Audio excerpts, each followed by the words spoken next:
महाकुंभ का आयोजन, जिसके लिए हमारा प्रयागराज जाना जाता है, उसी भव्यता और दिव्यता के साथ यहाँ पर आयोजित हो रहा है। आदरणीय प्रधानमंत्री जी ने जो विजन दिया है महाकुंभ के लिए,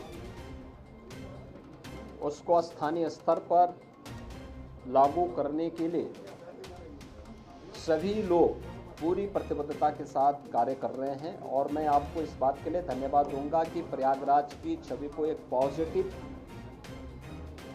तरीके से महाकुंभ के बहाने आप लोगों ने प्रस्तुत करने का कार्य किया और उसको लगातार आगे बढ़ा रहे हैं।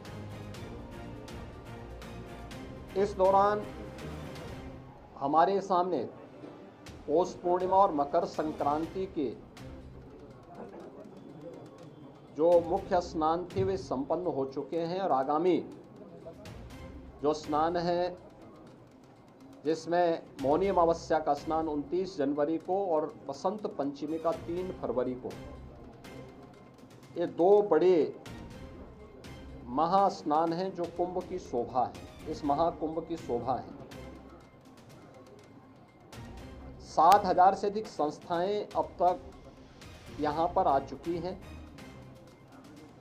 और मेरा मानना है, आज मैंने पूरे महाकुंभ एरिया का सर्वे किया है। प्रातःकाल से हम लोग देख रहे हैं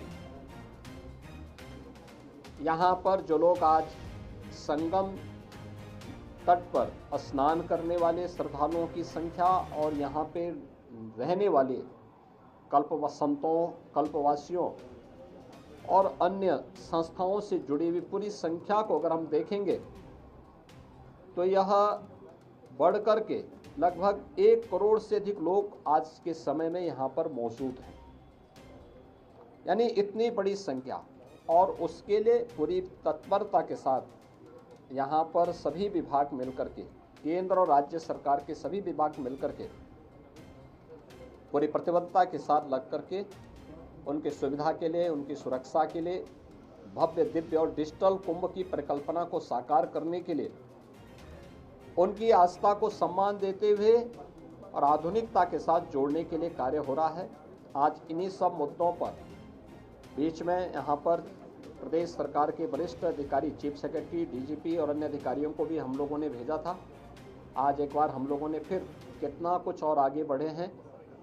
29 और 3 फरवरी के महास्नान के आयोजन को ध्यान में रख करके पूरी व्यवस्था का हम लोगों ने अवलोकन किया है और मुझे पूरा विश्वास है कि भगवान प्रयागराज और माँ गंगा की कृपा से हम लोग यहाँ पर इन दोनों स्नानों को भी सकुशल संपन्न करने में सफल होंगे।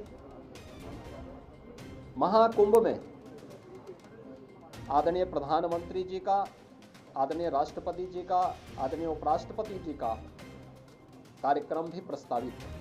बहुत शीघ्र उन तिथियों को केंद्रीय गृह मंत्री जी आदरणीय अमित शाह जी का भी कार्यक्रम प्रस्तावित है। अन्य महानुभावों के भी कार्यक्रम यहाँ पर लगातार चल रहे हैं।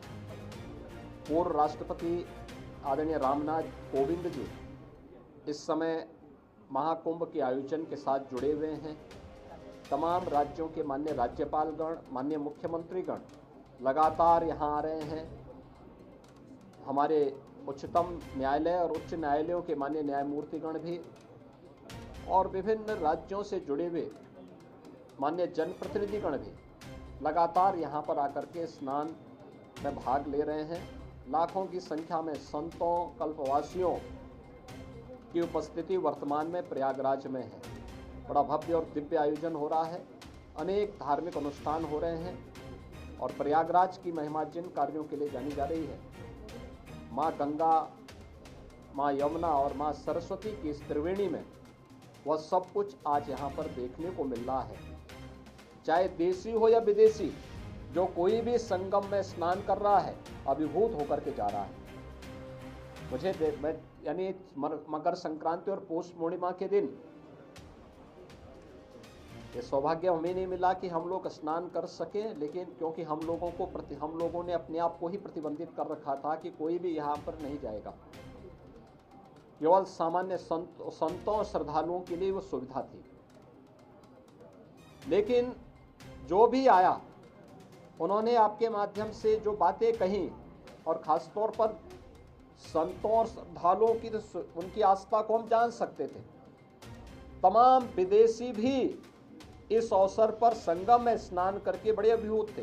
कल मेरे पास यूरोप से जुड़े हुए कुछ श्रद्धालु आए, कुछ लोग आए, कुछ पर्यटक आए थे, और प्रयागराज की महिमा का गान किस भाव के साथ कर रहे थे। आज आपने कुछ चैनल में उसको देखा भी होगा, किस प्रकार क्या श्रद्धा का भाव था। देखिए, वे हिंदी नहीं जानते, संस्कृत नहीं जानते, लेकिन हिंदी की चौपाई को, हिंदी की यानी संस्कृत की मंत्रों को, अवधि की चौपाइयों को और सनातन धर्म से जुड़े हुए स्त्रोत और मंत्रों को किस लय के साथ सस्वर वे लोग गा रहे थे, और माँ गंगा और यहाँ के धामों के बारे में कितनी श्रद्धा का भाव उनके अंदर देखने को मिल रहा था।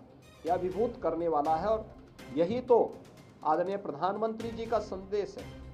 महाकुंभ का एक ही संदेश, एकता से ही अखंड रहेगा यह देश, और यही एकता और अखंडता का संदेश महाकुंभ का संदेश है। उसी संदेश के साथ, इस बड़े आयोजन के साथ हम सब जुड़ रहे हैं।